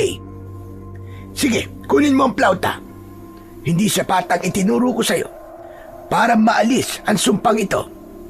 Kailangan nating gamitin ang awit ng pagbabaklas.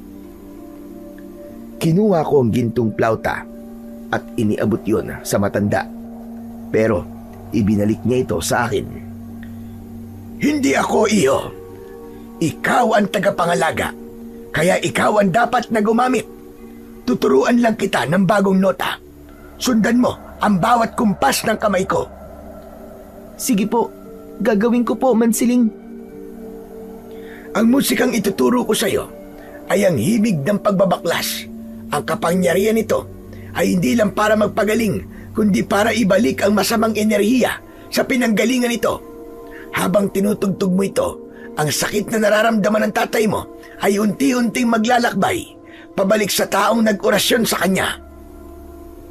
Itinuro na sa akin ni Mang Siling ang mga nota at pagkatapos nito ay sinimulan ko na agad-agad ang pagtugtog. Sa simula ay pumipiyok pa ako at nasisintunado. Pero sa gabay ng kumpas ng matanda, nakuha ko ang tamang tiyempo at tono. Ang tunog ng gintong plauta ay naging matalas at malakas. Napansin ko ang balat ni tatay. Sa bawat madiing nota, ang matitigas na kaliskis ay unti-unting lumuluwag at nalalaglag sa banig. Ang kulay asul at berde ay nawawala at bumabalik ang natural na kulay ng kanyang balat. Tumagal ang pagtugtog ko ng halos 1 oras hanggang sa tuluyan ng kuminis ulit ang balat ni tatay at bumaba na ang kanyang lagnat. Pawis na pawis ako at parang natuyuan ang lalamunan ko nang ibaba ko na ang plauta. Tay, ayos na po ba kayo? Oo anak, medyo maayos na ang pakiramdam ko. Pero medyo nahihilo pa ako ng konti. Ayos lang yan, Frankie. Konting pahinga lang, ay babalik na kagad ang lakas mo. Pero may isang mahalagang bilin ako sa'yo. Ano ho yun, Mang Siling?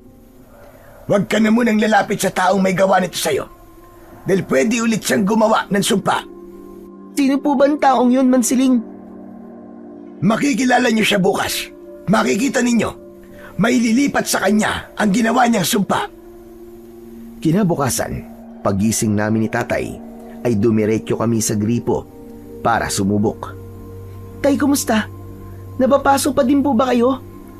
Hindi na anak, ayos na. Malamig na uli ang tubig. Dahil maayos na ang lahat, nagpasya kaming ituloy na ang pangingisda.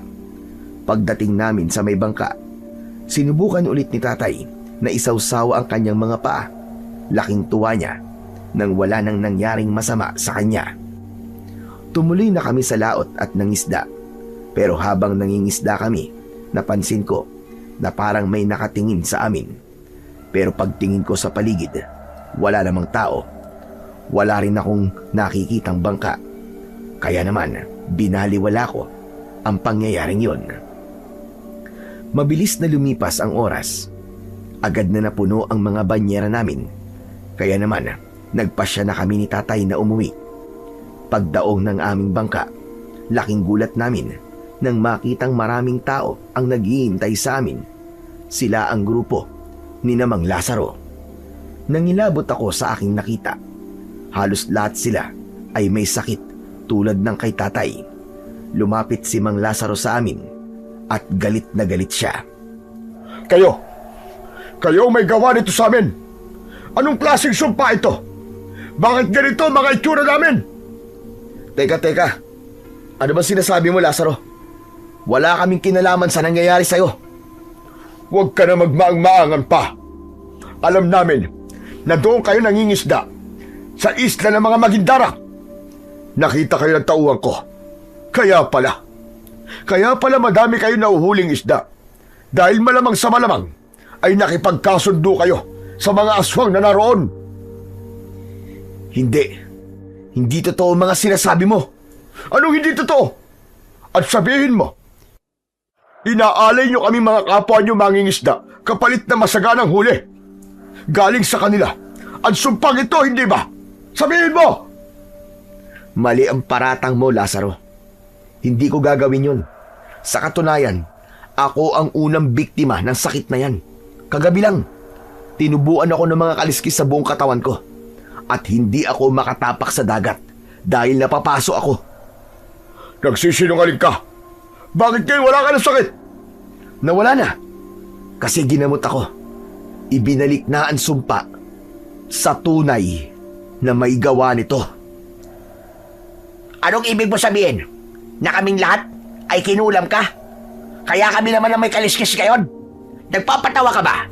Wala kaming alam sa pangungulam. Hindi ko sinasabing kayong lahat ang may gawa. Baka nililinlang lang kayo ng totoong taong gumagamit ng itim na kapangyarihan. Kung gusto nyo, pagagalingin kayo ni JJ ngayon din.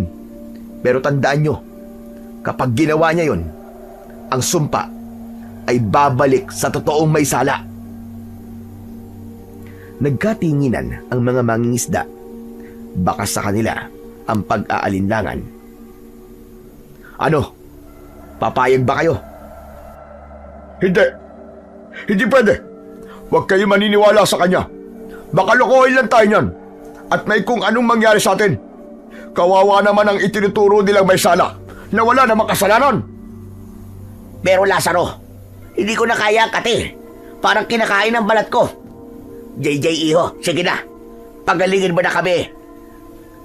Nagsimulang sumang-ayon ang iba pang mangingisda dahil sa tindi ng hapdi na nararamdaman nila. Wala nang nagawa si Mang Lazaro kundi tumahimik, pero kitang-kita ang panginginig ng kanyang mga kamay.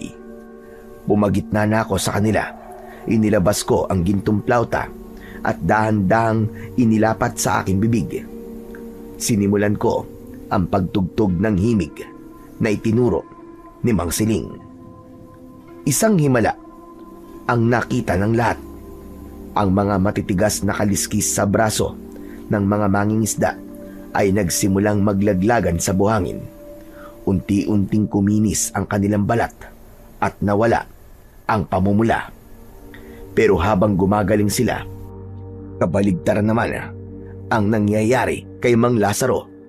Sa bawat nota na tinutugtog ko. Lalong kumakapal ang mga kaliskis sa kanyang katawan. Naging kulay itim na ang mga ito at nagsimulang bumalot na sa kanyang buong katawan. Dahil sa takot at sakit, mabilis siyang tumakbo papunta sa kanyang bangka. Narinig pa namin ang malakas na hiyaw niya nang tumapak siya sa tubig dagat, pero tiniis niya ang nakakapasong init ng tubig para lang makalayo sa galit ng mga tao. Hirap na hirap siyang sumampa, pero nang makasampa, agad niyang pinaandar ang makina. Mabilis na nakalayo. Tahimik ang mga kababaryo namin. Ngayon ay alam na nila ang katotohanan kung sino ang totoong nagdala ng sumpa sa aming lahat. Samantala, babalik na sana kami sa bangka para ayusin ang mga huli namin, pero biglang dumating si Mang Siling. Nanlaki ang mga mata niya nang makita ang papalayong bangka ni Mang Lazaro. Kinakabahan ako. Mukhang may hindi magandang gagawin ang Lazaro na yon. Agad niyang inutusan ang mga tauhan niya na alisin lahat ang mga banyera ng isda sa bangka. Nang wala ng laman ng bangka, agad siyang sumakay. Dali! Sundan natin ang lalaking yon! Hindi pa man kami nakakasakay, ay may narinig na kaming malakas na pagsabog sa laot. Sa muli nilang pagtingin sa dagat, ay wala na doon si Mang Lazaro. Nagpatuloy ang sunod-sunod na pagsabog ng dinamita. Hindi! Sa isla po nang gagaling ang mga pagsabog! Mabilis kaming sumakay sa bangka. Sumunod na din ang ibang mangingisda. Nang makalapit kami sa isla, nakita namin doon si Mang Lazaro. Galit na galit siyang naghahagis ng mga pampasabog. Halos ubusin niya na ang laman ng kanyang bangka. Sisirain ko ang lugar na ito! Walang makikinabang dito! Yan ay isinusumpa ko! Mula sa gilid ng isang bato, nakita ko ang aking kaibigan na Magindara. Nakatago siya, pero kitang-kita ko ang galit at takot sa kanyang muka. Nakita ko din ang ibang kauri niya. Habang tinitignan ko siya, nakita kong bumuka ang kanyang bibig. At sa aking isip, narinig ko ang kanyang boses. JJ, tulungan mo kami. Ang ginagawa ng tao na yan ay magiging mitya ng kamatayan nating lahat. Hindi pwedeng magalit ang hari. Biglang tumayo si Mang Lazaro sa kanyang bangka at sumigaw ng isang malakas na orasyon. Ang mga Magindara ay sumigaw sa sakit. Napilitan silang umahon sa tubig. Matapos bigkasin ang orasyon na yon, nasasaktan sila at sabi pa sa akin na Magindara, mainit ang tubig. Nakita ng lahat ng mangingisda ang kanilang tunay na anyo. Silang mga nilalang na may kakaiba at nakakatakot na anyo. Ngunit hindi yon ang naging dahilan ng takot nila, kundi ang pagtaas bigla ng dagat. Nagkaroon ng malalakas na alon. Hindi maaari ito! Galit na ang hari ng dagat! JJ, patugtugin mo ang plauta! Yan lang ang makapagpapakalma sa kanya! Agad kong inilabas ang gintong plauta. Inisip ko ang kapayapaan at ang kaligtasan ng lahat. Hinipang ko ito ng mahaba at malinis. Unti-unting humupa ang alon. Tumigil ang paggalaw ng tubig at naging payapa ang paligid. Nakinig ang dagat sa aking musika. Pero si Mang Lazaro ay hindi tumigil. Akma pa siyang maghahagis muli ng huling dinamita, pero hindi na pumayag ang mga mangingisdang kasama namin. Tumigil ka na, Mang Lazaro! Tigilan mo na ang kaibangan mo! Kayo ang tumigil! Mga walang utang na loob! Matapos kayong kumita ng pera sa akin, ganito pa ang igaganti ninyo! Mga hayop kayo! Utang na loob? Anong utang na loob ang dapat namin bayaran sa'yo, ha? Yang pera ba na siya palang papatay sa ating lahat? Sinilaw mo kami sa kwarta habang tinuturuan mo kaming lapastanganin ang karagatan. Sa tindi ng galit ng mga tao, sinugod nila ang bangka ni Mang Lazaro. Itinaob nila ito ng sabay-sabay. Nalaglag si Mang Lazaro sa tubig. Dahil sa sumpa, nagsimulang malapnos ang kanyang balat. Sigaw siya ng sigaw sa sakit. Dahil parang Tinutunaw ng asido ang kanyang balat. Pero bago siya tuluyang manghina at lumubog, inilapit ni tatay ang bangka namin. Iniabot niya ang kanyang kamay kay Mang Lazaro. Lazaro! Humawak ka sa kamay ko! Nagulat ako sa ginawang yun ni tatay. Sa kabila ng lahat ng ginawa niya sa amin, si tatay pa ang nag-alok ng tulong sa kanya. Hinila siya ni tatay paakyat sa aming bangka. Punong-puno ng lapnos at sugat ang kanyang katawan. Bakit? Bakit niyo pa ako tinulungan? Pagkatapos ng lahat ng ginawa ko sa inyo. Hindi ko kayang makita na may taong namamatay sa harap ko. Tinulungan kita. Pero may kapalit ito, Lazaro. Kapalit? Anong kapalit? Kailangan mo magbago. Alisin mo ang sumpa sa mga kaibigan natin. At hindi ka na rin gagamit ng anumang pampasabog o itim na orasyon sa dagat. Mula ngayon, rerespetuhin mo na at aalagaan ang karagatan at ang mga nilalang na naninirahan dito. Inutusan ako ni tatay na tugtugin ang himig na nakapagpapagaling. Habang ginagawa ko ito, ay napayuko si Mang Lazaro habang hinahabol ang kanyang hininga. Ang mga kaliskis sa kanyang braso ay dahan-dahang natutuklap, pero nag-iiwan ito ng mga peklat sa kanyang balat. Pangako hindi na. Magbabago na ako. Patawarin niyo ako. Naging payapa ang buhay sa aming baryo matapos ang gabing yon. Ang mga mangingisdang dati ay gumagamit ng dinamita ay bumalik na sa paggamit ng lambat at tamang paraan ng pangingisda. Si Mang Lazaro naman ay naging bantay dagat. Siya na ngayon ang humaharang sa mga dayuhang gustong pagsamantalahan ang aming laot. Samantala ako naman ay sumasama pa rin sa pangingisda kay tatay. Minsan ay kasama rin ako ni Mang Lazaro sa pagbabantay sa dagat. Kapag wala akong ginagawa, namumulot ako ng mga basura na naiwan sa aplaya o yung mga inanod mula sa ibang lugar.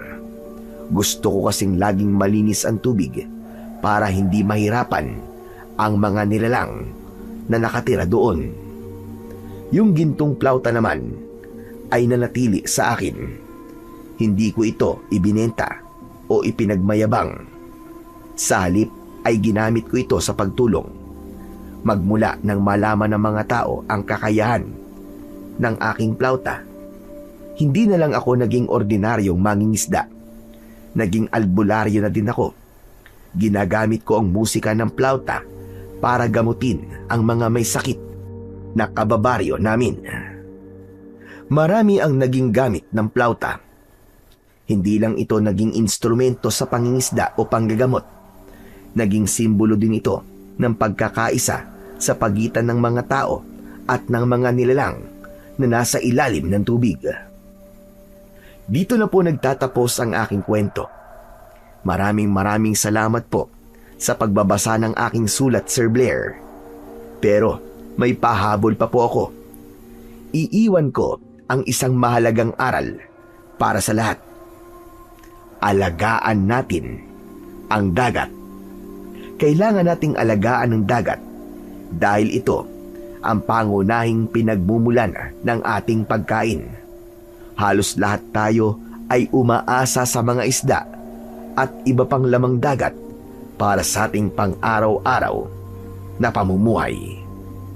Kung pababayaan nating marumi ang tubig at masisira ang mga bahura, darating ang panahon at wala na tayong maihahain na isda sa ating mga hapagkainan.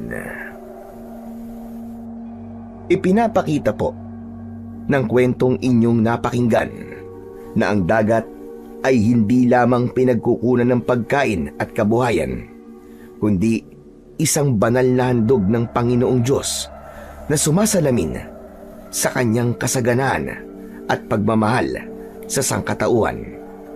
Ipinagkatiwala sa atin ang likas na yaman nito hindi upang abusuhin, kundi upang alagaan at igalang, sapagkat bawat alon ay tahanan ng mga nilalang na may sariling papel sa balanse ng kalikasan. Bagamat tila malaya at sagana ang mga isda sa karagatan, may hangganan ang biyayang ito kung ang ating pagkuha ay lalampas sa tunay nating pangangailangan. Sa pamamagitan ng responsable at may malasakit na pangangalaga, masisiguro nating mananatiling buhay, masagana at mapagkalinga ang dagat. Hindi lamang para sa atin ngayon, kundi para rin sa mga susunod pang henerasyon na magmamana ng mundong ating iniingatan. Maraming salamat po sa walang sawang pakikinig at suporta sa aking mga YouTube channel na The Voice Addict at mga kwento ni Apong Isaak. Hanggang sa muli, at pagpalain nawa kayo ng puong may kapal.